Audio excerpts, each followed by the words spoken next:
bolobela bakoko bolobela te formule 7 ekangi ba disque tout catch na minute. Ah oui Mouta. oui Légende des Ali, balle de match des Ali. légende devant formule 7 eza lokola formule 7 est très légende venir wewa so ekoti na rai etunaki te eyokaki pimpin te. Ah oui! Kotongana facilité na République démocratique du Congo. Oui, eza possible grâce à Congo Global Construction. Oyo ezali agence expert na makambo etali construction. Makambo otindelaki mona tata mosi mbongo aliaki okuze mokaki mona mbongo construction esila grâce ya Congo Global Construction oyo aye na ba solution pona ko facilité na bino nyoso makambo etali construction esalema na facilité nyoso batie na disposition na bino nyoso ya construction veut dire oza na terrain olingi basalela yo plan ya ndaku contacter bango construction soki okotonga malembe veut dire par étape obandi na fondation osilisi oévaluer obeti élévation évaluer omatiti na makambo etali batol sima na yango oentame makambo etali finition bango bazali expert nango basalaka bongo conception ya baplan étude ya terrain étude topographique bazali pe kosala expertise na contre expertise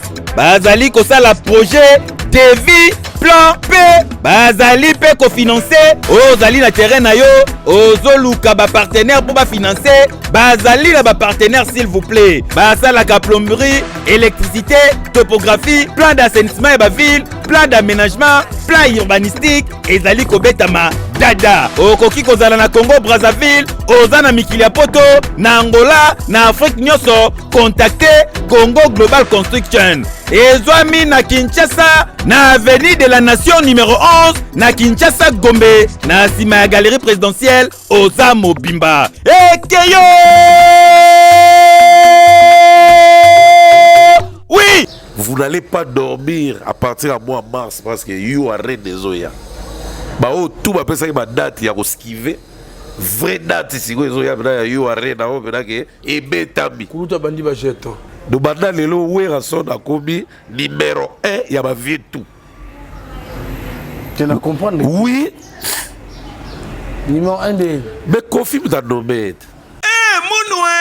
Qui a dit que Bandoule kozonga te chez Djonga 3 azongeli base na ye na Paris oyo yesika bozalaki kolia komela pe koyoka ntule na niveau ya 2 fois te boyebake bilenge zongi na Paris na niveau ya kosakana te chez Djonga 3 awa chaque week-end bilenge zongi ya ndule à partir ya le 17 février 2023 ouverture officielle ya Bandoule bokozwa chaque vendredi Suzuki Luzubu 4x4 grands chanteurs de mon pays à partir de 20h jusqu'à l'aube. Pe samedi, bokozwa CNN Alligator na baninga tout awa boko sepela joli kitoko. À partir de 20h jusqu'à l'aube. Pe dimanche sombele souka bisanga. Bokozwa Nokolias, Emile alias de Mingongo, la voix qui cloche et longo na wenge poussana to vanda en matinée live. Oyo ekobanda à partir de 18h tina minuit. Kasi tunanga inini. Kaka soki Emile asilisi. Mbala moko night club to boîte et fungwami à partir de minuit. Ti ba 5h avec DJ Bobo. Oyo akosepelisa bino na Bandoule pe na ambiance ya kitoko. Malolo. Oui frère, Babi Djonga. La Congolia. Futur. Hein? Nous te reçons la 50 boîtes. La Katakin, c'est Djonga. Chez Djonga Twanga Nantaba, ezwami na adresse Oyo, Noisy le Sec, na sima ya McDonald, numéro 25, chemin de Grou, 93 130, Ozamo Bimba. Chez Djonga Twanga Nantaba, yango nde ezali moboko ya ambiance na kati ya Paris pe na France Mobimba. Oui, bonjour, bonsoir à tout le monde qui nous suit. C'est net moment, ça n'est pas de l'heure à laquelle que vous allez recevoir cette belle vidéo qui est présentée par le vôtre Valdi Tamboué. Mesdames, messieurs, merci pour votre patience, confiance qui est souvent justifiée par cette disponibilité de nous suivre. Dans notre vidéo, on a quand même nos préférés, film ou la film en tout cas. Et ça, on a un 5 € on a bêté là, c'était mingi qui est tant que ça, la bonne interaction. après avoir émettre ma vidéo en ligne ndenge bino bokomela la rabiso pe en tout cas ça rabiso et c'est moi ya saranté la ça que mosala ezali ko kende kitoko ezali ko sala ndenge longo bani na ndenge bino bolinga toi merci na mettre watika rabiso te en commençant par Yemé maman Lisette Lokangeli Foku une femme pas comme les autres l'exécutif Kevin Bonyoli la intime de l'aristocratie et l'ennemi géré de la pauvreté boss Jimmy Bella au Pazarana Lissou Nicolas Lissou à l'autre rabiso bah bon séjour est-ce que vous allez boss tout ça toujours des cœurs avec toi merveille qui boute à l'architecte international les hommes de parce qu'on a bon dans restaurant les zones d'Alal pas maréchal les surveiller ça n'a pas si nous bien beauté pourquoi pas de bon son autre d'abino micro bosomba bolia pour consommer congolais pour consommer bio na katia restaurant magasin best of Africa food store pas maman Lisette Loboko si quand on a sabino quel est ton son sur l'histoire analyse escape na sabon na j'aime na sabon na idor beaucoup la tout carosso la concernant manière sabon sur la toile nebi que Macron Gimba ça déjà même moral langa pas au kanga ditoko a fond la chambre pour commencer notre communication pour comme on ambote na bandango pas j'aime bonjour Kulutu. Ouais, bonjour Valdi, bonjour Aïdor, bonjour à tout le monde, bonjour à Macron.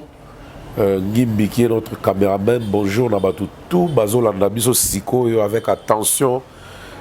Silence place Mozali parce que programme Nabino et Bandio Mukili Mubetonga Kabalemba Otongate. Donc c'est bien Moutalika sur micro na Vinitso. Donc nous saluer Nanou.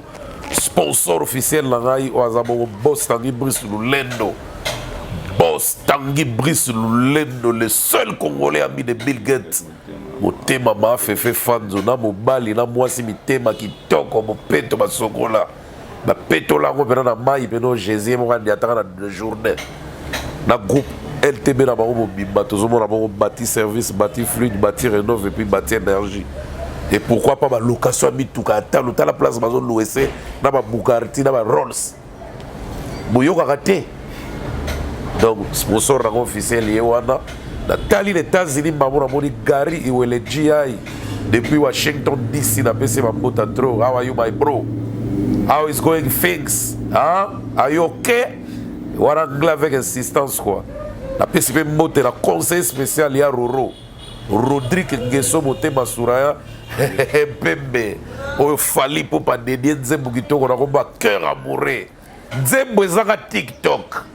Au yoki au vandinier au digéré au lobby oui j'ai écouté une rumba cœur amoureux avec Rodrigue Ngeso le conseiller spécial ya Roro yo soza nzemba bongo non et puis Pasta Padou Petit Aigle Majeur Motora Nzambe en direct de Paris avec maman Magui Petit na bana na biso ba Daniela ba Davina ba ngone so ba na biso na Bokebi Pasta Padou Petit bon séjour à vous merci vraiment Valdi. À vous la parole. Merci. J'aime Aïdor beaucoup la. Valdi Tambwe ma brother. Certifié. Sali. Salut mon frère. Salut j'aime. Banga vif tout quand déjà parce que tout message donc comprendre déjà on appelle ça d'abord remercier na ba internaute nyonso. Salutations à Bango et puis salutations spéciales na PDG Pitunzola ni bakuna Ragel Group Investing Ragel tout cela qui n'a fait pour na yo Ragel Group Investing obi Ragel Group Investing abena Ragel Group Investing donc bato bazana ba terrain na ba wana banki kole na ba maluku wana via payer ba tracteur et ça on a pour nous aider bateau pour nous balololo ma bilanga baluka moyen yesiko Ragel Group Investing et ça déjà on a disposé pour na biso pour bengi ko se contact na bango ba otinda ba tracteur et ke kuna ba balolelio bilanga ba blonelio blo za ngo besoin au PCT des besoins na yo bango bazana pour na osunga vraiment et ça idée moi pour comme millionnaire côté agriculture Ragel Group Investing ya Pitunzola ni ba bilanga sur la mbuta en charge na oui le PDG Pitunzola na sali et ça le roi social et ça le roi qui peut social directement bah ça là dans gouvernement. Courage à vous boss. Voilà. Vraiment on a des sponsors officiels vraiment Ragel Group Investing merci encore à Pitunzola ni baku ya ndej beaucoup et pourquoi pas na bande d'émission sans pour autant ça merci et salutations li passe à bambon on a jobo ozoya kalamingité li passe à bambon on a jobo c'est l'amour kalamingité le 20 awa toza déjà na patron li passe à bambon on a jobo on dirait ba yembele mais yemo bazo booster sur l'esprit po na ngana za mudanganda c'est l'amour li passe à bambon on a jobo ni balbum ezo évoluer en tout cas so ba ba na mingi na yango été ba DJ so ba même passe à bambon on a jobo so ki ba cheka c'est l'amour takisi t'es millionnaire il passe à bambon takisi millionnaire Mutakisi. Muta millionnaire. Rien. Mon aïe. Allah méchant na ena goa. Ah, ok. Mutakisi. Elle a un hymne national. C'est l'amour. Elle a un hymne national. Mais tu vois, c'est de Kera Mourea. Kera Mourea, il y a pas spécial. Kuna soko ngulu tout est en béton. Lipasa bon Allah bidze Mutakisi et où me la raté si là. Eh. Wana maman na chan. Attends, merci, il passe à mon bon. Joue mon karaté, balai qui va recevoir là. On côté la toilette sans hésitation.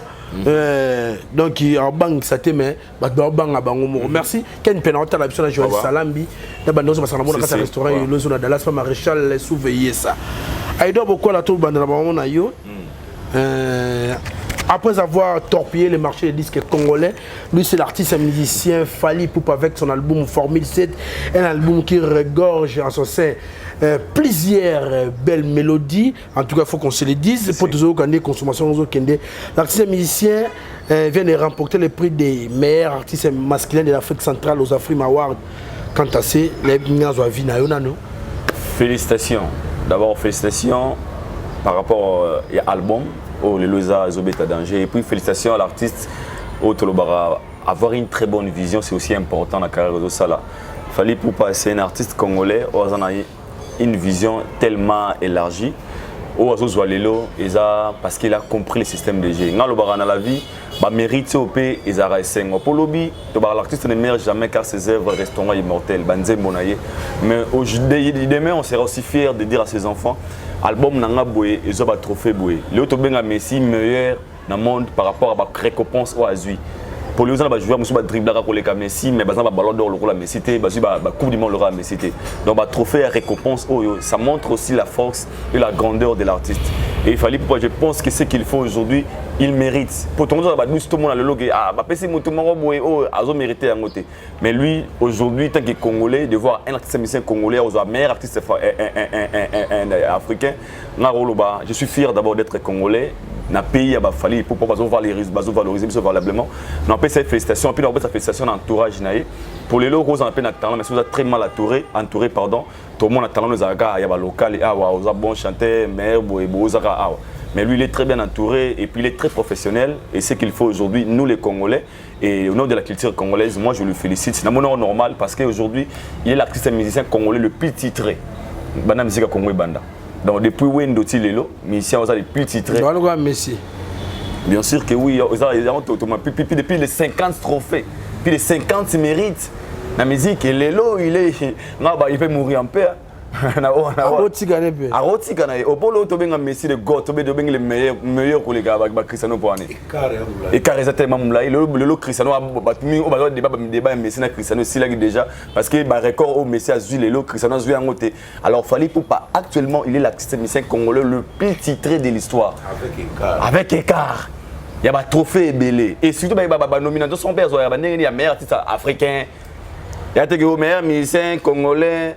Meilleur nini boybe to faire meilleur belle voix meilleur artiste donc artiste bah généraliser tout art voix musique tout danse tout artiste pour aura jamais ba to faire meilleur belle voix to faire dans les alaté meilleur artiste donc c'est un artiste moi je le félicite et puis l'encourager encore à continuer à percer on a la senganga sincèrement ils ont aujourd'hui il fallait à comment on a niveau tu sais pas meilleure voix mais tu fais pas meilleure voix mais sauf que dans la particularité par rapport il y a l'ensemble en fait les longs on a cinq appels artistes na biso ameka ko bosser sous makasi ameka ko perfectionner sous boulot le but moyen la Grammy Award tout le monde na Beat Award ouais comment souci na n'est pas free ma blog il a remporté pour remporter pardon pour déjà zoa déjà comment on met ça nous maintenant c'est un mag azwa pe BT azwa pe Grammy Award et côté qui est à another level mais sinon félicitations à lui et puis à toute son équipe au Baosala qui ba pesa le kuma Congo bonde zalaka ba komi un artiste musicien congolais c'est comme ça un ambassadeur qui valorise valablement la culture et ce sont des gens qui méritent le respect qu'il faut la musique à Congo la culture na biso donc félicitations à lui est-ce que Aïdor non avant de passer par Moutanaza na yo est-ce qu'Aïdor beaucoup là na quoi na yo en tant qu'analyste en tant que congolais mélomane de la bonne musique tant que vous avez des critiques à l'endroit il a fallu par exemple tant que vous avez qualification il est le meilleur Et ça, on est un critique absurde de Bimarabanine. Il y a qui montent ma belle, ou soit c'est une motivation, soit c'est la concurrence. Et ça, Vadilelo, même président, ça va tout comme président de la République, on est tout normal. Alors, le niveau qu'il fallait aujourd'hui, et nous les Congolais, le gars, tout spirituel comme on a un on comprend la grandeur na été pour preuve mona awa to zo normal mais libanda bozo na level mo bodo ba moné mutu musus. Et moi je trouve ça normal lorsqu'on est grand, faut s'attendre aussi na ba critique, na ba injure, na bluro na noso. Il est déjà grand. Il a le niveau oyo monde dans tes a les ba tout sérieux. Si on le critique, c'est parce qu'il est comme ça. Soit qui ba doit être pécaté. Bato va comprendre les grandeurs parce qu'on critique les gens qui sont grands. Bah critiquera les hommes, les pela, les brûlés. Et moi je pense qu'à un niveau azanango, même le président de la République sont critiqués. Et c'est normal. Donc c'est ça force le fait d'être grand, il faut s'attendre aussi à la critique. Et ça va négé bateau. On a mon appétit dans ma baie et na comprendre pas on a mon ba ignorant, on va comprendre muto tout ça na été. Parce que ton muto moi très fort, on va valoriser biso. Tant tu as sur la discours sur la télévision, tout les ngapé, tout ça vraiment qui bateau bagage attends tout ça libre mais oyo na niveau oteka Congo il mérite azalama ba respect pour et si gaza les congolais montant ni meilleur azalango azama na banda la musique na mais il a percé des étapes à combien de niveau moko boy donc on a bateau bazaka na ye ba ko croire qu'il est là-bas dans cette position mutumo qui va ni ba président ba vandi belé obeta oyemba mutumo qui na mboka mo boye na lingala ba oyemba lo na bango mutumo vandi boye na disque de certifié mutumo ye boye tout ça na film na Netflix. Donc toutes ces choses là les gens on dirait il y a tous en habit sur la bande là est-ce qu'il y a marre à niveau en fait les gens vont croire la grandeur n'a été mais moi je trouve ça normal qu'on critiquer les gens on bêter mais qu'on reconnaître la grandeur n'a été on a mon qui monte mais nous les autres au balingara épanouissement critique congolaise tu comprends en et on tu produire des fois en parlant de musicien au ba Evra Anakat pour ne pas citer ba bazara libanda pour et comme ça moi chant vaste na débat tout le monde va mettre Gims na mission ba Evra Anakat Mboka nous autres ba que fallait ce qu'a commis et ce qu'on a commis il y a aussi des musiciens congolais Kutawana ou soit au bazara déjà na bazali d'être sincère na Congo aussi qu'il a commis les lots. Ou soit il est le seul, c'est ça ma question. Je peux dire qu'il est le seul actuellement. Parce qu'il fallait coûter tes musiciens congolais, on a plus de 30 trophées. À coûter musiciens congolais, on a plus de 30 récompenses, mérites. Plus de 30, c'est pas vrai, mais on a 50. À pesar de connaissance, 50 ans, on a toujours rajouté. Parce que lui, il a plus de 50 ans, on a dit que le musicien congolais le plus titré de l'histoire. Il a plus de 50 mérites. Je ne sais pas ce que mais à niveau international, Papa Wemba aussi a comment à niveau moi là tout est sincère. Ouais, mais maman a déjà quelque part. Mais moi je pense que si Papa Wemba a Soukaki, il fallait salir continuité là. Merci. Ouais, il fallait salir continuité là. Passez le micro pour Yagem. Mboutalika sur l'artiste musicien Fally Ipupa a remporté bon prix meilleur artiste masculin de l'Afrique centrale aux Afrima Awards. Pour ça commentaire en ayo. Ouais, avant de commentaire, nazo remercier Batunion Subozo s'abonner dans Mboutalika officiel TV. Na ba membre no saliboke parce que liboke comme il a succursale et comme il aura fan club et ça dans le monde il y a partout Australie, Amérique partout et comme il aura fan club liboke. Alors, les j'ai dit que nous avons analysé les autres beaucoup dans les boquets à président Masumu. En tout cas, on a sous dans les boquets, c'est là pour consommer. Et puis j'ai dit que nous avons attaqué un remix. Nous avons pour la deuxième partie. Samedi, nous avons Sam Chintu. Continuité à l'isolo sur côté académie. Merci Valdi dans une question dans le retour. Fally Ipupa, c'est le fruit du travail qu'il fait. Il n'y a pas vraiment de commentaires à faire parce que comme une routine. Mon dit, les gens moteur ça la entretien bien. Donc, tant déjà démarré beaucoup d'anomalie benate. Azo gérer carrière na bien, il y a azo mérité azo kutara. Trophée par exemple la Frimato, trophée déjà ça zoa et ça un miracle été. Mais c'est important parce que tant aux zoa les imbéciles ont un ballon d'or. Dans mon place, il y a un non, le roi a eu 4. Bon, peut ça monte dans la lembi. Bah, lemba aussi longtemps aux goth. Aussi longtemps aux tube. Aussi longtemps ozo matraquer ozo mériter pe ko ba trophée ezate que ne toyoka ba artiste mususu awa na Congo ezana ko boa que la boa que la tebe les yeux voient et les oreilles entendent des artistes mususu bazala ngai pena de na boye boka de la travail danger de kota ba mérite botila amte ba pena trotter parce que etalingate bon na ebite définition na monde de ce que ezala na Congo que artiste a sa foutre na trophée et comme ça en mer artiste tout néga na yebele tant qu'artiste mutalikasu to lotaka trophée tous les jours so zo rodete miso etelio ozo luka ba argument po ba yokelo mawo mais dès que compétition ezalwa na fleuve to na océan ba boaki bino na hélicoptère bon nager po bo na île to bo na mukili so lembi na yo etala rongo mutute donc nous on encourage dans cette analyse que Batu Bamona ba trophée dans la valeur parce qu'il y a on ba mérite dans bango ba médaille ba trophée ba tournée c'est ça un artiste c'est ça la vraie définition du succès parce que si on a le succès on a babilo on a définition de succès baby et il a évité fort de trophée c'est là le pour n'a fallu bravo et félicitations encore pour ces trophées na ebike kokite ba warrior ba les barater ils visent encore d'autres trophées où ils vont remplir les sous-vitrines.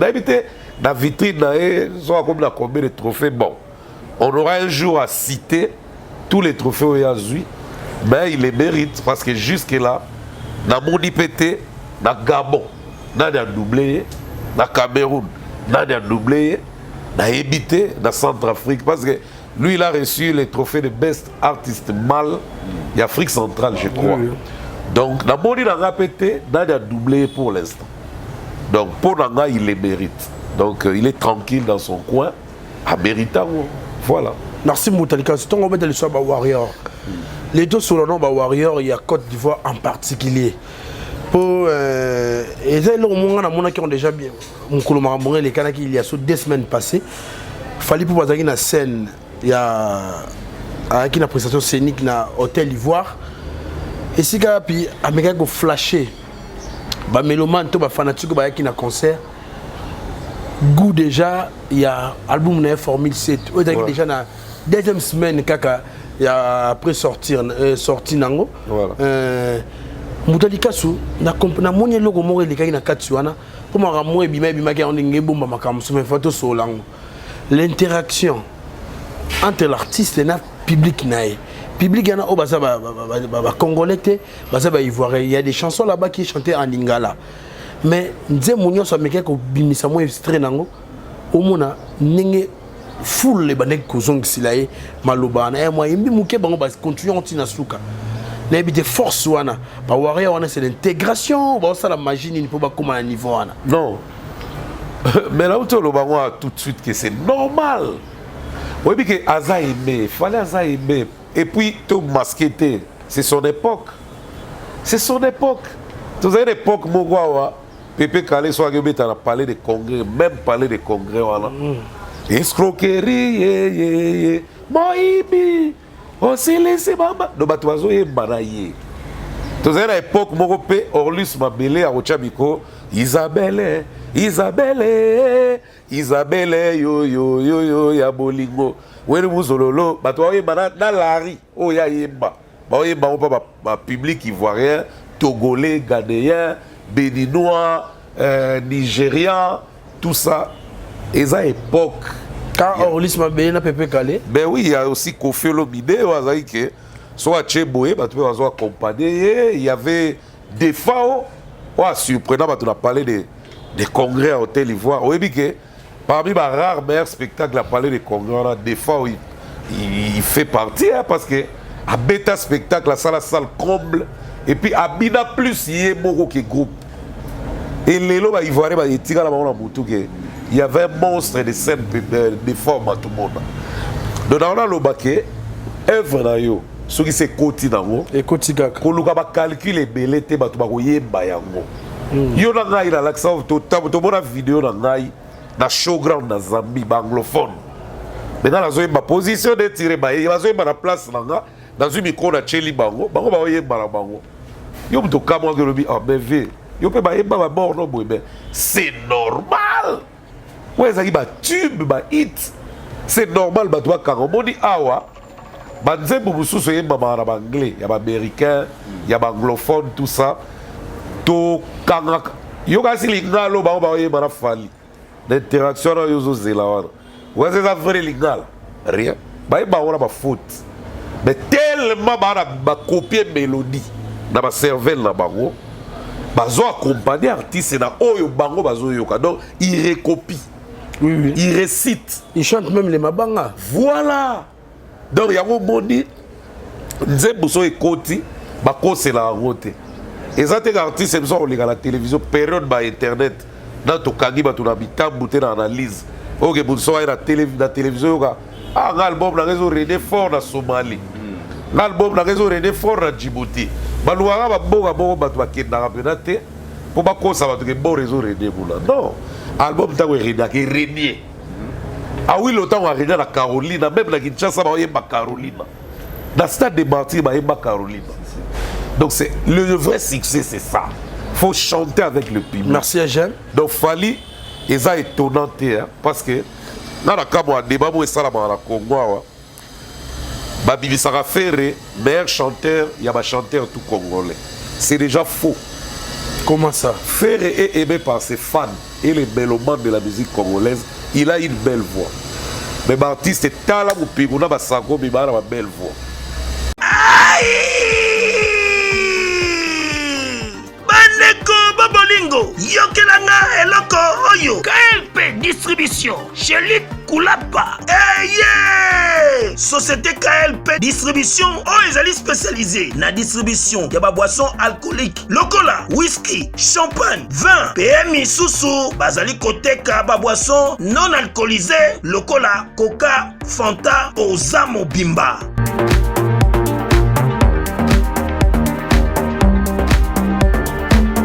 Zomi awa na l'île de France, oyo bazali kosala distribution partout. Mingi penza awa na l'île de France, livraison ti bisika nyoso kolinga. O na salle de fête, o na ndaku, o na dépôt, bisika tout okolinga. Ozamo Bimba. Benga bango na numéro oyo 068 54 17 740. Société KLP Distribution, chez Luc Koulapa. Yango nde fandisi masolo ya spécialité distribution ya boisson alcoolique pe non alcoolisée. Eukani.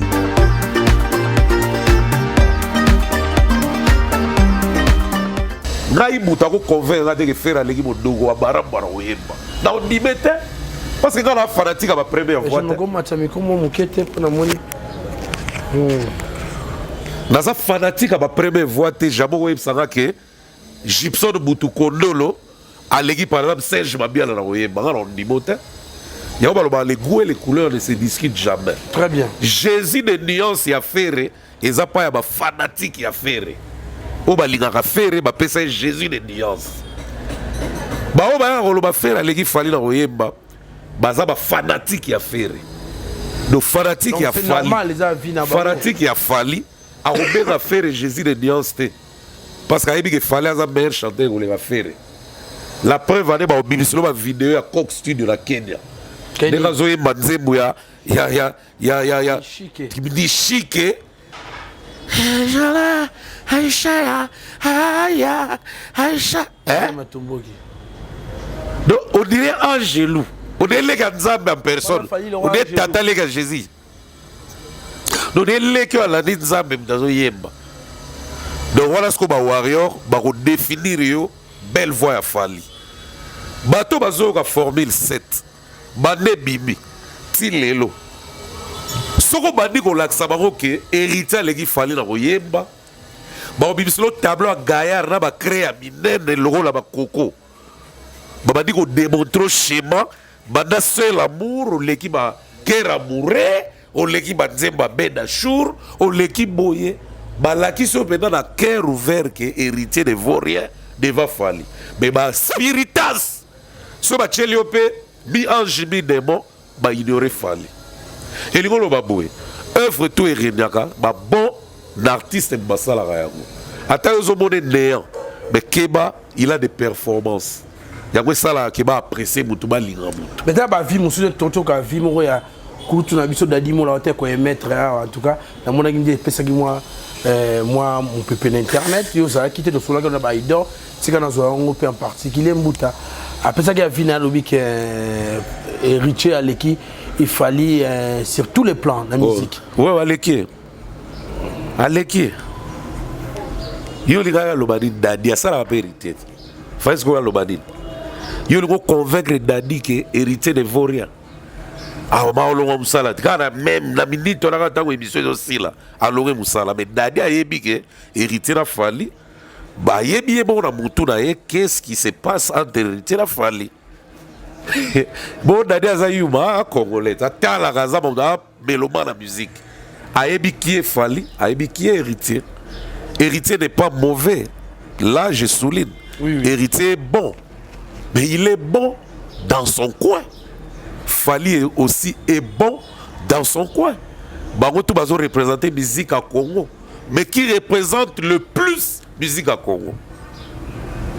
Alors, c'est un mauvais chanteur. Voilà, non, je me pose la question. Non, tout le monde dans un mitouna.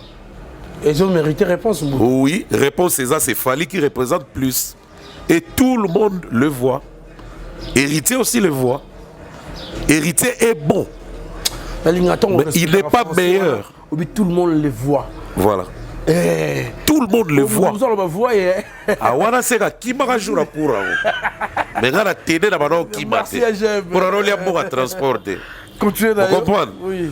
Donc, héritier a bon, Fali a bon, Fer a bon, Fabrigas a bon, Binafila a bon. Tout le monde qui représente notre culture a bon. Mais qui représente le plus? Question mark. Mais ce côté on a un besoin de fallait donc il y a des lobby qui fallait ça ba kisi na oui ba ko ba luwa kisi héritier pas à la kisi botan ga loba ga na bag na 36e chambre je mets ma main à couper bag na ga ya boy bon héritier pas ça na gua fali pas ça na gua bozo ba gua bo rede qui vous empêche gua ezana ko permis à tout le monde yeba d'adresse ngo. Soki dadi aye ko boma nzoto ndeka boma ki wana il faut le comprendre il travaille chez héritier il ne peut pas dire le contraire à héritier à Laurent Moussala il faut le comprendre mais na kuzu tant to kutanaka dadi aza congolais ayebi qui est qui dans la musique congolaise il faut pas écarter héritier parmi les meilleurs de ces pays parce qu'il les mérite. Mais il ne faut pas dire qu'héritier est au-dessus de Fali pendant que nos yeux voient qui est Fali, où se situe Fali à cet instant. Même héritier le voit. Donc tout le monde a trompé Bissomoko. Et ça m'a lamouté. Oh bah dadi bah ça la torture morale et physique personnelle. Le temps où on a la pongi, sonnerie moko ya maya médé. Toi ya seul amour.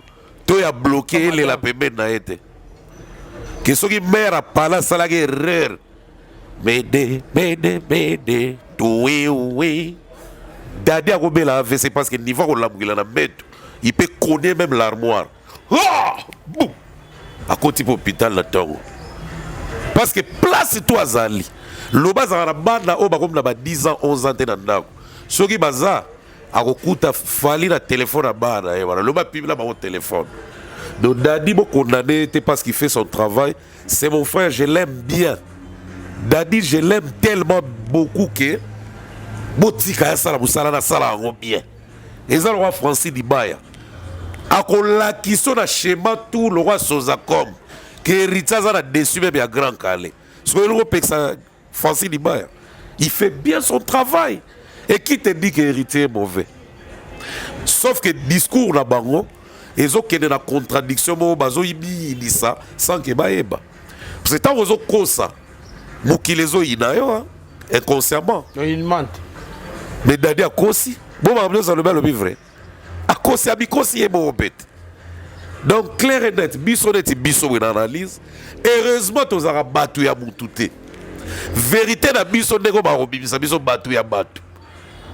Bayoki libanga na biso na album Fali to memi ngambo nire papi mboma mbala liboso ba boake na album Fali. Ba wana boake depuis droit chez beso qui arsenal de belle mélodie. Ba bega e muta Fali da. Baoka Boutalikas ako babandi na ngapi na Boutalikas Ken Piana Valdi Tambwe Aidor Boy bato fali. Bon babanga tu boyoka yoka ba patch RFI banani na babanga bakoma bato kuna. Ça vous tue ou quoi? Qu'est-ce que nous vous avons fait? Vous êtes fait dans le baby.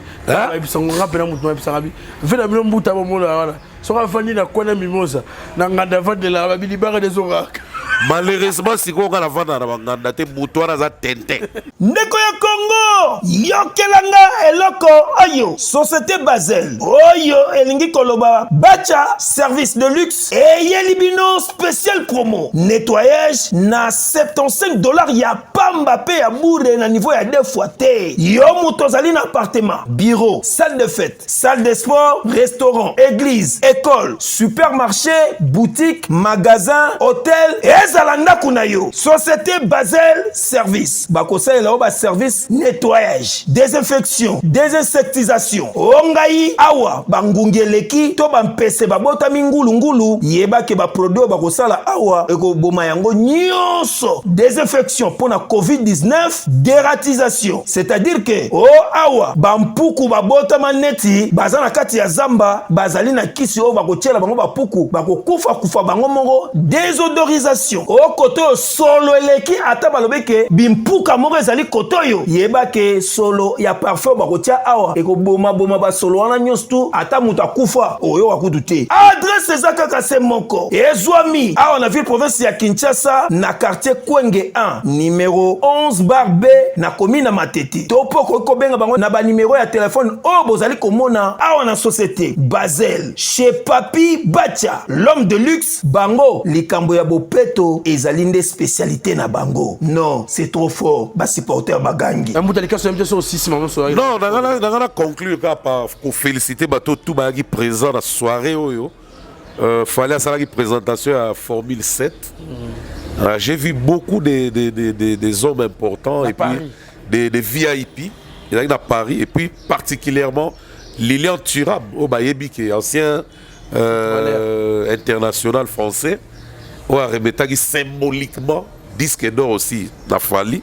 Attention, il y a Tokos 1. Mais le reste, il y a ambiance à remettre les sous.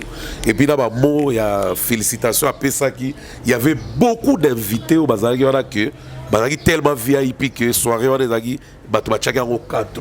Et puis, pour la chuter, il fallait l'engisi matouté, même page, l'engisi matouara. Dans mon annonce, il y a Parc des Princes. Merci x3, ça fait 60 000. Il fallait remettre à Parc des Princes. Donc, ce match en 2024, prier parce qu'il y aura une année de pub. Mais c'est que moi je sais, vous n'allez pas dormir à partir du mois de mars parce que you are des Zoya. Tout va passer ma date, il y a skivé. Vraie date ici, you are et betami. Non, on sali jeton. Dans le lobby, mis ou dans les mona, dans ma toyi, yoka. Très bien. You Arena, donc Paris La Défense Arena, Ezokoya. Donc, annonce au yo qui a dans ma page, au moni. Il y a Parc des Princes 2024. Ezali. Mais bah extra bas, ça il va dévancer. Il va dévancer caca. Mais il y aura Paris La Défense Arena dans 4 années au 2023. Il y a un moment où il fallait annoncer ma prochain événement, ma prochains événements. Non, France, il y a des dates. On arrive. Donc à part ça, félicitations à lui. Merci. Merci Yagem. Moi, na papa Ngimbi Lelo. Rendez-vous dans le convoitier. Je suis fier pour tant de l'Obara. Après, je suis sûr que je vais faire un biseau. C'est ça l'interaction. Voilà. En tout cas, merci Aïdor. Il y a tout le monde est polémique, mon retour d'une date que l'artiste musicien Jésus de Nuance avait promulgué avant Tokotane Oyo. Que normalement il fallait une prestation scénique à Montréal le 14 janvier.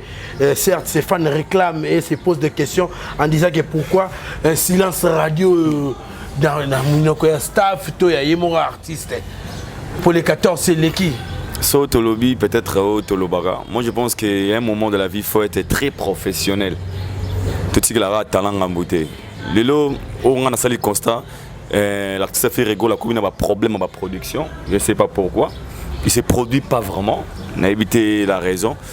Pourquoi? Tandis que dans un album sur le marché, premier volume, il y a Dynasty. Normalement, la réussite de l'album, c'est aussi le bout qui a tourné, mérite. On se pose des questions. Dynasty Bimi fait jusqu'à leur bêta. Voire même si au Congo, date zate tilibanda. Les lots comme on a respect à fanatique, respect à mélomane. Quand on doit photo dans la professionnelle, photo à un niveau ya ko ne fisque ko justifier ka na ba ce qui production na biso est raté taux date c'est très important parce qu'aujourd'hui quand on regarde la télévision il y a d'autres personnes qui paient ça la date ça juste pour impressionner les gens pensent que tout le monde par sentiment parce que moi je savais parce qu'il y a des émissions mais ça fait ça là qui même bureau na yeke année 2023 to kende première date na biso zali na Canada et nous sommes surpris nous tous là toujours pour ceux qui fait au dans Canada et ça a honneur à la culture congolaise à quel côté la culture na côté la musique na biso libanda c'est ça ce qu'on a besoin tout ça la carte que aussi la musique pour na fanatique na pour na téléphone pour na musique peut na côté comment alors moi je me suis posé des questions je ne sais pas ce qui a fait que Ferra s'est produit sous na Canada pardon il peut y avoir des raisons peut-être production et conseil de Prospod peut-être ils a annulé peut-être ils a reporté je peux dire en français peut-être ils ont résolu le mais moi justification et ça le rappelle bien d'une manière professionnelle on beaucoup de ça na page que vu de raison boue date ils a annulé tout tiengo na date boue mais bâti en côté donc secte ça veut dire que c'était une date qui fondée une date aux Aïga, par sentiment pour impressionner peut-être les gens. Si réellement la date était une date confirmée que l'artiste devrait jouer na Montréal, pour tout le monde a Guinée, si je ne me trompe pas. Alors que non, ensuite, par raison où l'artiste a empêché de rapporter à moi au reporter à moi confirmer Gibiso. Mais il y a au Canada. On attend jusqu'à la personne en parle. Moi, je mais na bureau, des fois aussi, tout un peu professionnel, c'est pour aussi l'image de l'artiste. Mais ce que moi j'ai besoin, on a possibilité de revivre ce fait rigolo, surtout dans le spectacle. Jusque-là, il est vraiment absent. Ferro s'est produit, même dans Congo, même Libanda, je ne sais pas pourquoi. On a dit contrat, et Zoyate, ou bien que a sollicité. Mais je ne sais pas pourquoi il n'est pas sollicité. Mais elle m'appelle la zone, ils ont question d'intérêt. Même les produits, même un producteur, pour s'engager dans même pour tourner à produire, il faut avoir intérêt, avoir bénéfice. Peut-être moi, je peux dire que l'artiste continue peut-être dans moi ces derniers temps, on a beaucoup plus sollicité. Si vraiment cela était vrai, qu'il est actif, il peut arroser, c'est l'artiste, producteur là, faire la sollicitation. C'est un album sur le marché. Eza ya sika est-ce que tobo salango Dynasty album ya sika eza na marché volume 1 nzambe yo moko yebi pourquoi yo salangai lolengo concert juste ba concert non et bien na Rotana moko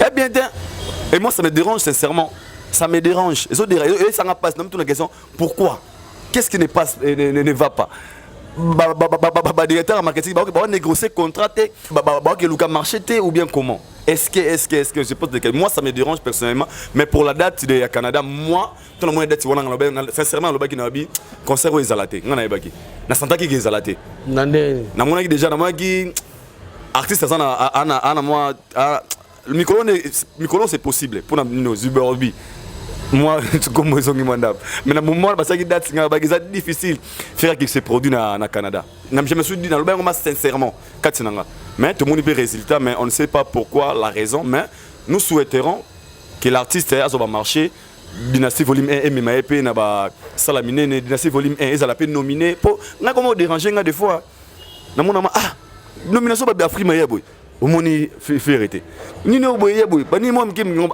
nzambe pourquoi Jésus-Christ, pourquoi un artiste qui a une très belle voix, la voix mélancolique, la voix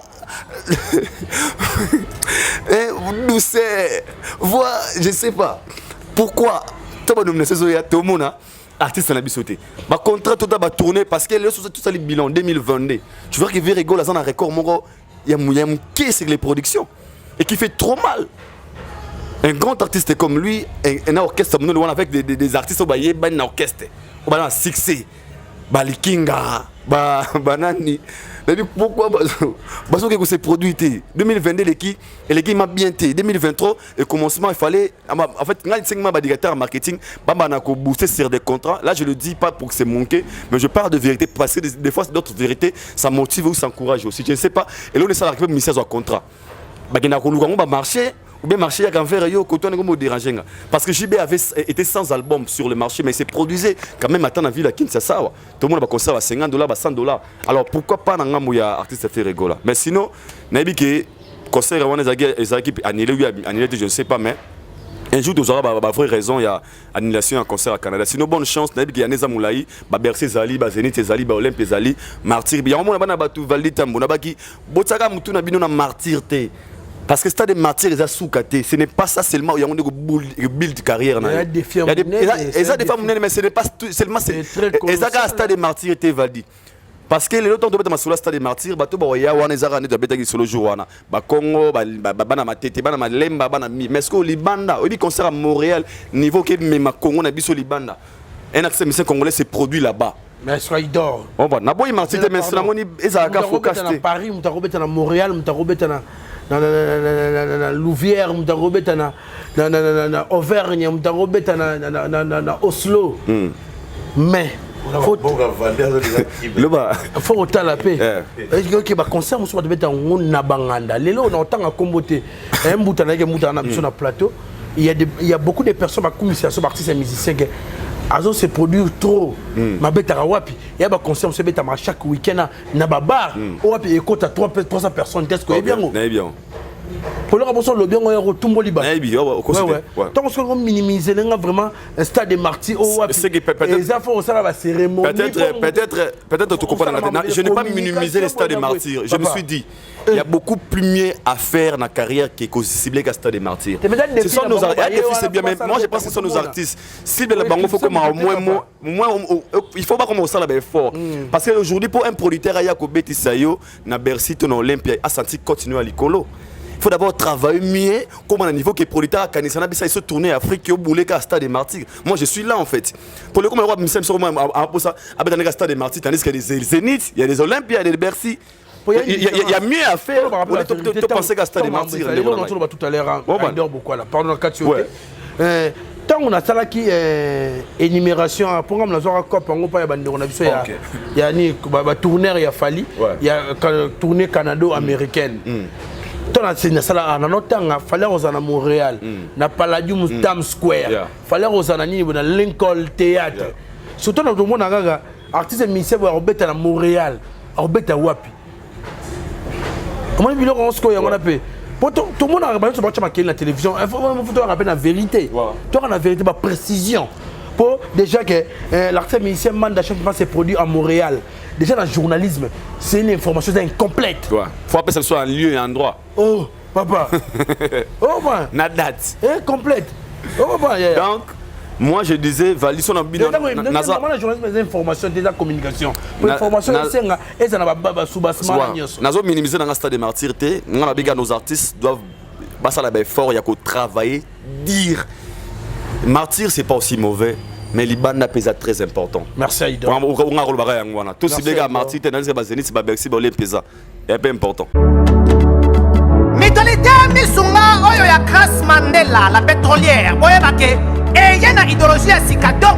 Soki papa to maman avali kopela awa na kati bakini komitungisa te ya kotinaka mbongo na kini kaka soki obengi na numéro oyo oza mobimba ndeko yo na kini akozwa soin de santé gratuitement na clinique Misunga batieli bino wifi ya opele surtout ke bazali na internet au début donc soki ndeko na yo avali kopela olingi oyeba état de santé na ye okoki kobenga ye sali kukuma ozwa ata interférence na nzela. Maman, bonne santé.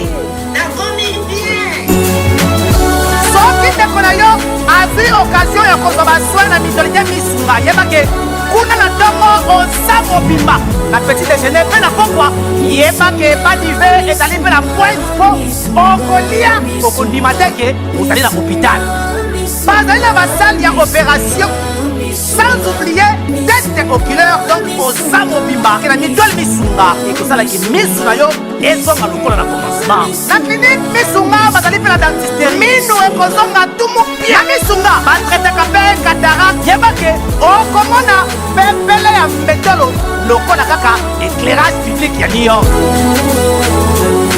misunga ta santé c'est ta vie tala na clinique misunga oyo ya Grace Mandela la pétrolière est kembe ezali ezate ya j'aime ton frère l'artiste et musicien Ferrego là affectueusement appelé Bilanga Eloyembo un chanteur. Oui, oui, il fallait à se produire au Canada le 14 janvier. Oui, tout les calés, déjà les 17, donc il y a 3 jours passés. Après ça, il y a une affiche, est-ce qu'il y a un droit d'entrée, il y a $85. Après ça, il y a un numéro de contact. $85 canadiens. Canadiens, oui, 85 canadiens solo. Merci pour la précision. Après ça, il y a un contact, est-ce qu'il y a un gros informé pour besoin chance il y a participé à la concert bah chaque numéro moi d'agana plus 151 48 054 676 ko bomano nzoto te tu n'as pas d'informations ni on sonde batinde ba chikuluta chela rabiso il y a des questions qui sont sur toutes les lèvres des Congolais, surtout ses fans en particulier. Est-ce qu'il y a eu annulation à concert ou un report? Mais qu'ils écrivent aux ayants droit. Comme là-bas, au bazar, censé avoir sa information. Non, mais il y a des informations, tu ne peux pas inventer, papa. Pardon. Il y a eu 2 productions ratées. Vous savez, en Côte d'Ivoire en décembre, à Abidjan. Et Bétité, suite pesate, communication pesate, silence radio. Canada pesate, et raté. Tous les artistes annoncés, qui s'engagent.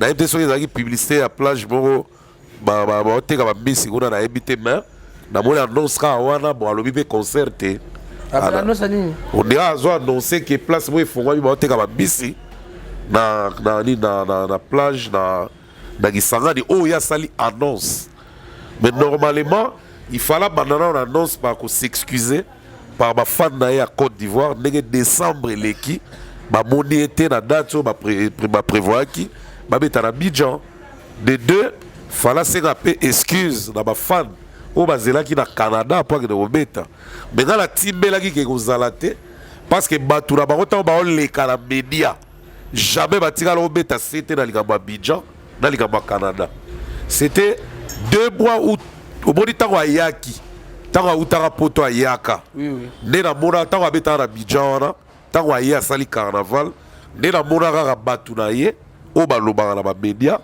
baloba ke Canada ezali ba comme ça de producteur qui est mon vieux Charlie Mayoan de Solane tongo mini pourquoi Charlie Mayoan venanga alors grand frère nanga de Solane tongo mini pourquoi donc maintenant ba comme si venanga boy d'abord on a continuer la recherche na bi bon vieux Charlie Mayoan aza sérieux c'est que événement za kitoko mais tant on a monaki ke bango boko bazo lobela ngote ne la vada qui bien je m'inquiète plus je sais que peut-être ils ont sauté il y a un lobela sous-sauté donc tout s'inquiéter de l'autre parce que silence déjà wana et l'accent que vraiment ils ont été pour la gare on a bêta c'était plus dans le stade des martyrs le 24 juin tous de l'amour et puis ils ont challenge mo oyo bagoloa na ba viva ya ngote banda bazala bagoloa laissez-leur le temps il y a préparer bien l'eau na bango mais Moutalika côté mususu pe pour na question ya la série par exemple coach a déjà droit d'entrée ba fixa qui monte à $85 canadiens. Oui, merci pour la précision. Batumusu bazoli de contact na batumusu basomba ipetam. Te na dibete mtasomba ticket. Pour ceux qui mtasomba ki ticket mbele batusi ba revendiquer na réseaux sociaux. Yo moni revendication. Sal coûte baraki te mtasomba ticket ndene. C'est le numéro à BV Charlie Mayoan. Comment Charlie na? Charlie Mayoan qui est mon vieux. Numéro est-ce que le numéro mo beta bena? Est-ce que yem tachaki parce qu'il y a cause à la producteur mais il y a aussi des agents marketeurs, il y a des agents commerciaux pardon. Il y a des agents et des agents. Il y a un patron, producteur de l'événement, mais ma précision peut faire Charles après ça qui était attention. Tout comme ça, tout même c'est ngambouté. Et comme ça, la mappe que Yokanaki a annoncé après un malentendu côté a tiré de Kolobela ou annulé nae et puis il va nango ba peut bati Kolobela parce que bazara ba tourner vraiment rare. Et là au Canada il y a une tournée de plus dans la carrière artiste. Donc faire algo en sengo kakebete la bafana na ya Canada on a ba en live té. Donc ba porte-parole to bato baza censé Kolobela ba na média. Balga ba bete la OCT. Mais le fait que ba bete la OCTT, il faut comprendre directement qu'il n'y en avait plus. Ils ont sauté. Merci Moudalika. Soyez beaucoup là. Et donc beaucoup à toujours continuer l'état européen m'a fait moi manquer pour votre bébé bah au Talabiso Kulutu Jojo à l'Italie boutique d'habillement Calzatura au Talabiso na Mireille Lengue le tata moi Chabana na Pesio Moté Sœur Mireille Lengue qui basket des continents il y a l'illusion drama du cas c'est la carrière vraiment les papa français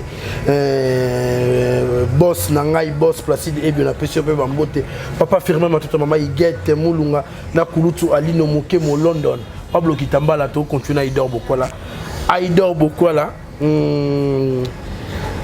le monde a bisogno sur communication, il y a artiste et musicien Kofi Olomide ou puis dans une interview américaine Kobeta les solo qui n'a eu le droit à réclamation il y a les solo il y a Bakoko en tout cas Pelissimo Tomakasi n'a évité ici de solo mais la question est celle de savoir est-ce que normalement communication il y a Kofi Olomide il faut qu'à coller en fali pour pas. C'est ça ta question.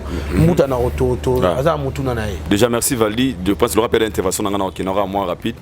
Déjà Kofi quand il a parlé des Nazana pour savoir Coco, Fabi Missi Banebele, dans l'orchestre il avait des preuves la jeunesse appelle ça qui va comme Soleil Wanga Banini à l'Otanga. Et Batbolo Bakara Fali parce que Léon Abana tout les canaux de la quartier latin, c'est Fali pour Pandé au Azui, moi éclairage à Makasi, na Roloba, qui défend valablement les quartiers latinos. Sur la zone qui moi mouké, na émission mon Atalaga, Kofi Olomide qui disait, moi je ne suis pas un formateur, je suis un encadreur. N'a pas ça moi mokondi. Abinga encadreur kaka, de toi tu formater, bana talent na bango, tu encadrer bango. Et déjà Vita moi ça d'encadrement, ça veut dire que encadrer talent mo yara rapper sango lignée ande ko orientant ngezala. Et je pense pas que Azabé a besoin de Coco. Pour lui il ne forme pas en fait peut-être. Lui l'encadre. N'avait son que non forme, je pense que na me repé ça l'idée ou bato benga penga bato ba meko ko ça fait kanga moi connaissance siriango. Toujours le bas sur Fali parce que bato ba yebi que moi na oyo apesa mutu makasi c'est Fali. Mais il y a beaucoup des artistes musiciens ba bimi pe na kati ya quartier latin, ba Soleil Wanga, ba Gibson, ba Modogo, o ba Zebele, nyoso wana si Kofi a besoin il y a ba Coco. Bon, on a drop, il y a PCA. Dans une émission de Bandenabi, le Congo n'a pas besoin de Coco. Même lui-même, Kofi Olomide. Il a posé à Cocoté. Il a posé à relève. Toi, la posé à relève. Parce que ce Coco, tu as un espoir qui égoïsme. Moi, égoïsme, moi, je suis dans la carrière. Je suis là. Fou la moi, na ngambouté. Fou na fou la oh ya ngamo. Fou na bimisaye. Yende à défendre un lobby à l'obaki. Ngam na bimisaye. Ok, aujourd'hui au Congo, tu as posé à monter les cananzela moutouté pour abima. Kobima comme nango trop facile. Tu as besoin de que mutu vandi abiki OK ndeza bongo na rotape coup de pouce kuna na fulipe mutu wana. Tu as posé à ba modèle na zonga mamonobe dernièrement. Fali ce qui déjà comme une capacité, il y a le goût de faire la musique. Comme une capacité, ça va tout pour ça. Il y a rien marlogo là yo. Il y a des dépliques aujourd'hui. Ils se sont Fali je peux dire inspiré par Fali. Et on a caché, on a dit, la Fali. Sont comme nous des bélés dans le Congo. C'est plus que des cocos. Un jour, tu ne seras pas babaki. Ah, il y a un la Fali.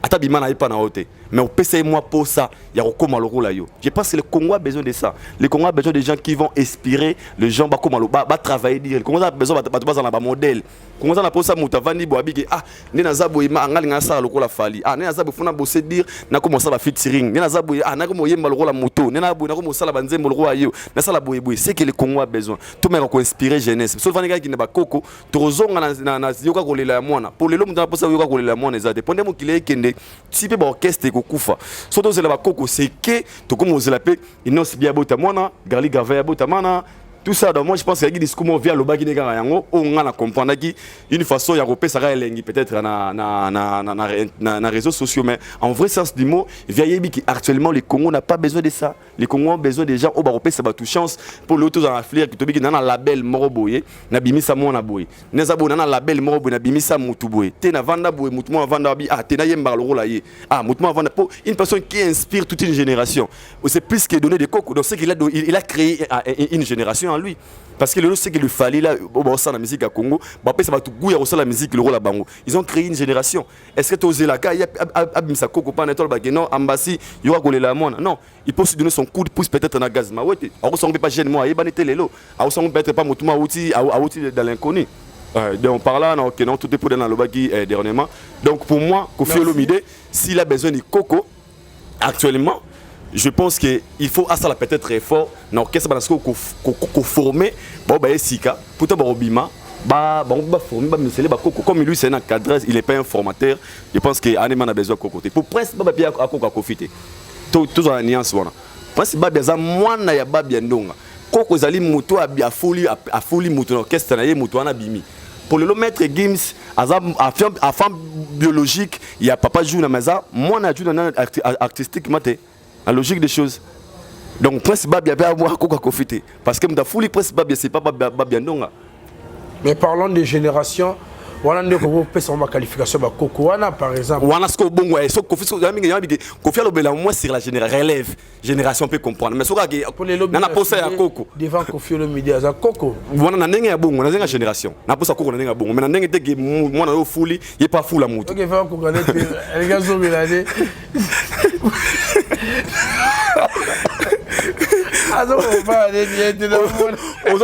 donc langage wana ezala simple tout le bande que le Congo a besoin de relève que mutu inspiré mutu fuli mutu nanga mulayo ona kala donc on gâté mais maintenant on remet à l'aise va commenter la moto respect au public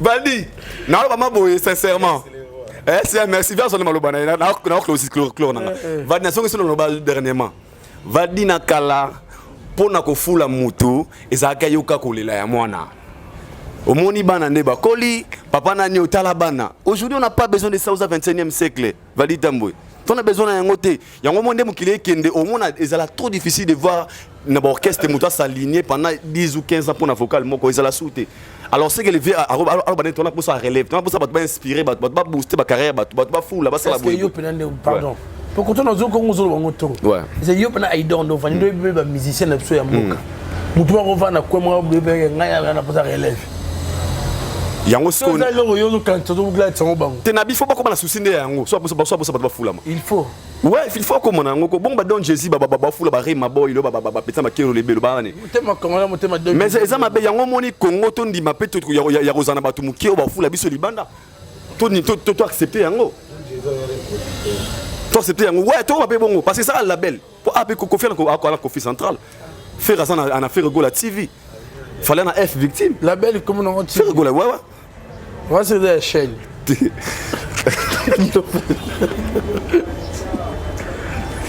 t'as pas savoir comment bouta pardon arrête de Pierre yokelanga eloko oyo restaurant business class VIP Bruxelles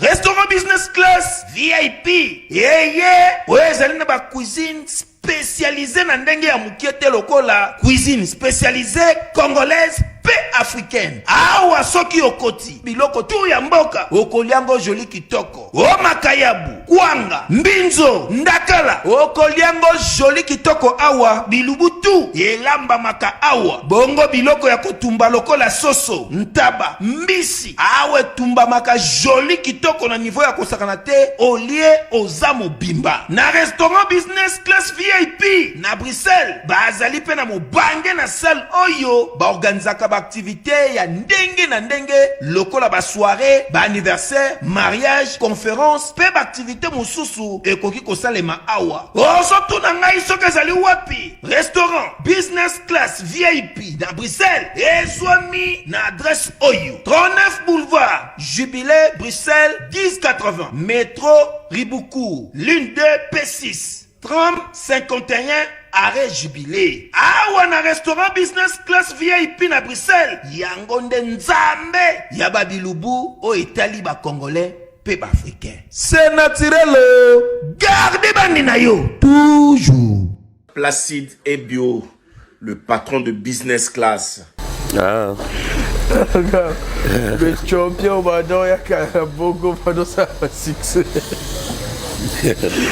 Ya j'aime. Ouais. On s'en quitté l'histoire de Coco India. Descendez. Koutou na yo Aguada. Ah, viaza prêtre. Moni verambo.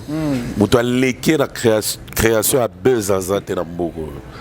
Viaza na robin donateur de boulot hein. Donc muto appelle ça ba boulot. Via ina absolument liat. Na lela ve fort. Via betebino fenta mavu babino tout bosopani. Donc kulu tu n'as amusé galerie pour Kofi Fazala kaka. Sans Kofi, le Congo n'est pas Congo quoi. Faut que le Congo est Congo tant que Kofi Olomide la pointe. Et puis ça va provoquer buzz de blague à part comme on est ban en mawa. Parce qu'il y a deux sortes de buzz. Buzz ou eningi ça que ça va de lenga au soir dans la coin. Na buzz il y a ma réalisation. Na buzz à la réalisation c'est fali. OK, tous les jours azo ça la réalisation et ils ont bêta ba tout na matoi, ils ont là ça va tout pongite. Mais buzz ya kosala ke bato basola na quoi vera mon numéro 1. Vous comprenez? Donc bato se tuer ba se suicider. Ce toqué là on a nègre normal veut à proclamer chèque na emoro. Qui vient te Ce to zui pena ba botolobi bon Verambo ils ont obésité au lobby pero zaki sérieux. De Verambo Kofi Olomide des grands frères propres pire vieux. Il y a pas petit naïre ba Butalika Subo a proclamé échec naïe. Et puis échec ne moga à terre. Il y a ba Papa Wemba, il y a ba Pepe Kale, il y a ba Nyoka Longo, il y a ba Evoloro Joker, ba Bozi Boziana de vieux a étalé échec, il y a ba Wotu. Après si victoire na Werason. Donc na baloba via lobaki. Soto bito zongona ki mukolo siko. Totika ba blague, totika ko seka na quoi, totika ko comme ça au théâtre. Via pesi pouvoir na Wera. Phénomène Igwe Werason. Werason Igwe de la forêt grand prêtre. Donc via kabele pouvoir. Donc banda lelo Werason a commis numéro 1 ya ba vie tout. Tu ne comprends pas? Oui. Numéro 1 de. Mais Kofi nous a nommé. Le fait que l'on va gagner comme la poste à Kogote, non? Hier à Kogote, on confirme que l'on va Kogote. Pour ma blande dans ma musicien naïe. Au bout de la botte habité, bazar ma fœtus. Bah on va réseaux sociaux que donc confirmer maintenant que papa na biso azara ba Kogote. Ce que tu crois la maloba banane. Il y a beaucoup de kolo mutut. So tant que déjà mon papa a confirmé qu'il y a un côté. Bana na ye balegi na réseaux sociaux. Balobi que oui papa na côté. On l'écoute ba yo ka ba lela bazo seka. Sans se rendre compte que babi fingi bango nyos. Et na même moment on a paix. Papa oui baba na côté. Pour papa ba vient ba papa ba bota ba kester. Abota ba redi. Abota bango nyos non. So ba redi ba bota banan. Bota ba sugeli gara ban. Ba niyo galong ba ko ora ba banan. Papa lutumba si maro mukolo na bango goto. Ko ore nan. Verkis ki amongara oto kufa kala ta tigi biso. Ko ore nan. Pepe Kale grand prêtre Yamp Soukara grand prêtre. Ko ore nan. Eza langage mo via utiliser ki po chola. Mais ça langage mo ke bete flèche ya moko. Parce que via za na ba kokote génération wana nyonso na bango baleki na bango mpe baleka bana bango na bakoko te mpo babimisa bana oui mais bana na bango babimisa banani parce que les seuls bana oyo babimisi bana eza bana wera point barre donc vi apesi wera pouvoir en pleine journée apesi akabeli pouvoir wera oleki nga kofi oui parce qu'avouer confier moi avouer vers la mise ok dans la maison bakoko na bakoko te vraiment apesi wera bakoko na Fabregas n'hérité hérité pas apesi ba Jack Love apesi ba non bon non babimite ana babimite et wera mtao gade Jack Love c'est que batu nyonso bana et c'est que wera mtao gade pour bazala bina file Fabregas nde mutu kasi mwana din wa kabeli wera koko pa koko ko pazo azo mede ba to finir Fabregas mwana wera il y a aussi Brator te bina file mutaza koko valable ya musique congolaise mobile na kabuli te yo lobi bano basala makambo te na ba Jack Love bobetaka na 4 orchestres héritiers bakona ba biasali nzela te po mutata la koko fosa la nzela te ndenge ya bimaki mwana po sala mais Kofi pe azana bana o babota bana basala ba nzela te neti mais Sam Chintu mwana Kofi babota ba tonton lai baba beriki mente babima pe na groupe ngo académie basala ba nzela et il met à la BCBG avec ce BCBG on a affection paternelle on que biso tout au baba bruti na sujet biso tout o toi zo kota sujet bi te ka bima bruti muto comme ya candidaté au vrai sens du mot tozo bima ba bruti wallahi billahi j'aimais mes parents qui sont décédés en témoin tout baba bruti eza sujet ku touté yala e bandela ba va beti no fenta mavuba pour créer buzz. Et ça sujet, vous définissez les cocos par rapport à quoi? En base de quoi? À base de quoi vous définissez les cocos? Vous avez la musique congolaise, vous sur coco et vous avez filé. So vous avez des critères. Donc, faux débat, il y a un débat qui est un des côtés. Vous avez un débat. Vous avez un prêtre, vous avez joué dans le cerveau à Batou.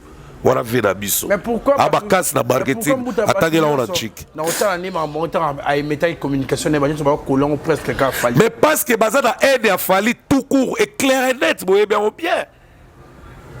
bana aide a fali na wa bien oteke fali est mal aimé partout batu bazana kana yo bandimela ka baza muke o bandimela ka be fort na ye baza muke oui boto lo bela banane tout le monde ba Congolais la kata Congo.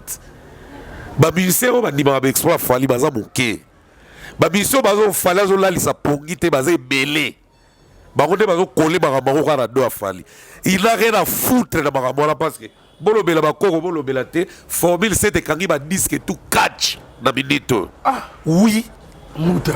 Oui. Les gens des Ali balle de match des Ali. Légende devant formule 7 et ça le rôle là.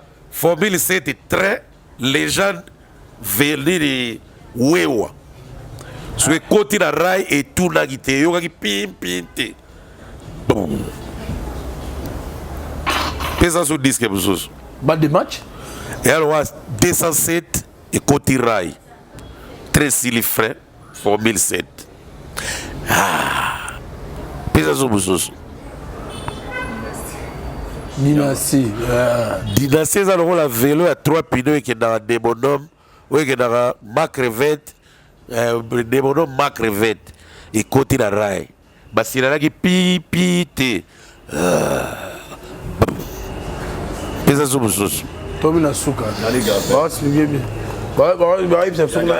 botika badeba bakoko bosala deba moko ya distraction na minute oyo boluka baproduction bobeta mpona moi bato babenginga mpe bato babinanga ke tomonaka bato mosusu bakabi bafali mais deba babe botika faux débat toza babruti nalobi te boza babruti mais oyo nyonso azoprétendre komi kotisa 100% na deba na azobima abruti yo bibiso nyonso natie mpe na nga mais na bibi na nga na boyi na nga kozala abruti parce que la rencontre à la débat, des débats et puis Verambo pas yebisi bino te que na créer débat pour ça là. A blaguer na. C'est un leader d'opinion. Oui, leader d'opinion, mais tout n'est pas à prendre, s'il vous plaît. Vous devez analyser, vous êtes des grands. Voilà, ça, la bande, vous avez sa directive dans la vie. Tout n'est pas à prendre. Neti boye bovandi bokoti débat bo bozoyeba na mutu na makolote obo ateke bino ndio so konfia so seka bino ozong sa oneni non Kofi a blagué lui-même sait que la musique ba koko ya la raté Kofi a blagué voilà vient absolument bien a créé un buzz a créé buzz moninga yo lo ba na kota ki terre ka mutema yo zo ye côté na ba internaute bo balugila idora Blague wana eza na des faveurs artistes mususu parce que blague wana des faveurs bo ezate Kofi tanga lobby que dans la maison à Koko les mêmes jours à lobby on fallait azui à Frima des faveurs ya Kofi to ya fallait les mêmes jours à lobby on fallait célébrer sortie en 2007 dans ba Lilian Tiram bazala ki wana ils ont des faveurs à Nani parce que les mêmes jours à lobby on fallait semaine prochaine en mettre en Angola mais Kofi badate raté à Comores ya Australie babeti biso fenta bavu beta mité Zondani ils ont des faveurs à Nani en faveur à Nani en défaveur à Nani Vazo yana Paris la défense Nani Véram bazora Paris la défense fallait pas à Paris la défense Véram au match drapeau fallait pas au match drapeau après Paris la défense oya robeta Paris la défense té bon pesa biso autorisation d'analyse to c'est quand même neti buta tuli neti buta poli la classe après on a fallu aller sur la parc de presse yaya fallait ça massa na kaza yaya te ngana bingi fona ngai wala kana seka na ngati ala te ngabu na ko seka ngande master fali ngamba sara bango o via za via biso ko di bare pena seka bon on tindi via do ça en tout cas merci mais la lobby deti ngai na zaki mal à l'aise d'abord na zaki na à l'aise pena esengo pena vantar nyos que via beta na île de Comores na Moroni le 31 décembre. Oui, via Betinga Fenta Bavuba. Parce que ta explication, beaucoup à péciter. Il faut bien rééditer. Ah! Vieille beaucoup à gentil, vieille beaucoup à Kobela Bisso, au Boniverambo. Boniverambo. Là, nous avons la légende de Marque Warate. Et ça y est dans Willow. Ma légende beaucoup civilisée dans la monate. Donc vera moye mo communiquer ce que tant qu'on appelle une explication té il y a Moroni il y a Australie ou à Nosaki parce que Moroni et les États-Unis té qui se baboya ko kota Moroni au Canada ils appellent Canada té Australie ils a continent mususu à quel côté pour l'année après si une explication té mais lelo à ça la sortie officielle la légende dans fleuve Congo. Il fallait expliquer biso. Ce que l'on avait expliqué biso té. Mais d'habitude tout ça l'analyse et ça là déjà donc et toi la retard et puis verra moi éviter biso té de mabuta petit na a tindi texto de petit na ya be faire dans ba texto. Ce qu'on a kendete loko ba benzigate. Et là kendelo ba benzigate. Ozolu ki la problème de nin. Faire dans la logique biso tout photo dans la logique. De d'habitude to kulutu ati débat wana kulutu abibisaki bato batika na bango ko s'acharner contre kulutu vers son Rambo aza prêtre aibo jouer la mental à bato ça n'a rien à voir dans au bato bazo kadisa vers ningisineka à toile c'est comme ça merci à Jem merci na Junior Iboki quand il promet il réalise merci na les plus honnêtes de tous les Congolais, Orgazi Manhattan, Napesio Moteskozwami, Rodrigue Nguesso, qui a amouré papa l'impoto à Brazzaville.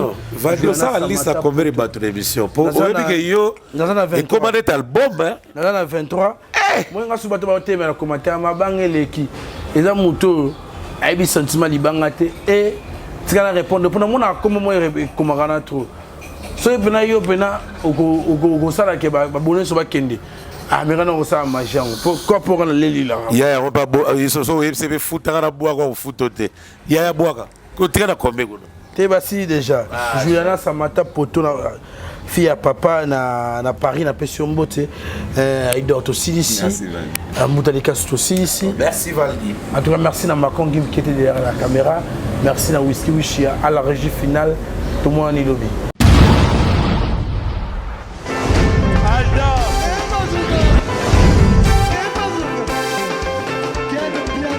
Personne m'a conduit, le monde est bien. Ailleurs, il y a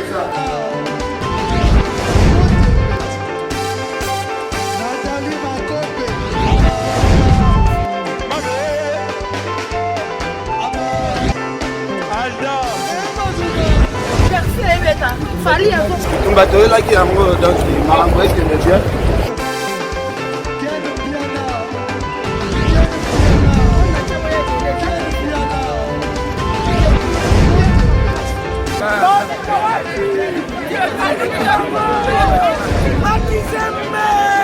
Ah bon? Gideline Mokonzi. Ouais. Ah, ouais. This is London. This is London City.